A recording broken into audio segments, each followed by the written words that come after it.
Yogananda talked about Saint Anthony. Often he's called Saint Anthony of the Desert or Anthony the Great. He was one of the first of the desert fathers. He lived in about 250 to 300 AD. And he's actually been called the father of monasticism. And he would go off and live in very secluded places for long periods of time where people would sort of bring and leave food for him, and he would be completely in solitude.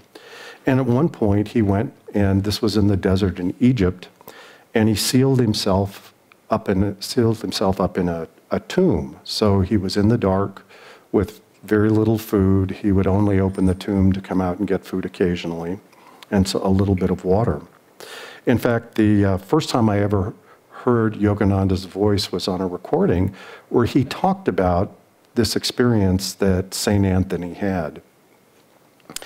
And it's as though, you know, it's so funny, even though this was 35 years ago, I can still hear Master's words in my mind. And it was so charming to hear his Bengali accent.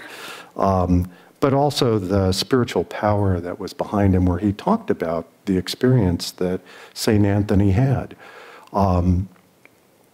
Where St. Anthony is here in this tomb and is in darkness with very little to eat, and he's being tormented by horrific visions and all sorts of wild temptations.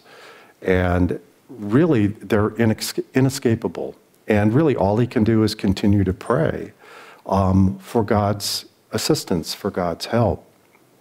And finally, Satan himself begins to collapse the tomb he's in and threatens to destroy him.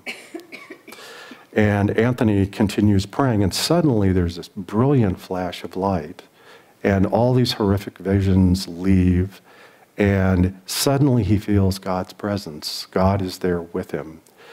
And he prays and says, God, where were you before? I have passed in such great agony. And God says to him, Anthony, I was just the same with you. That is to say, I've been here the whole time. I've been assisting you the whole time. It's just you couldn't see me. You couldn't feel me. But I was here.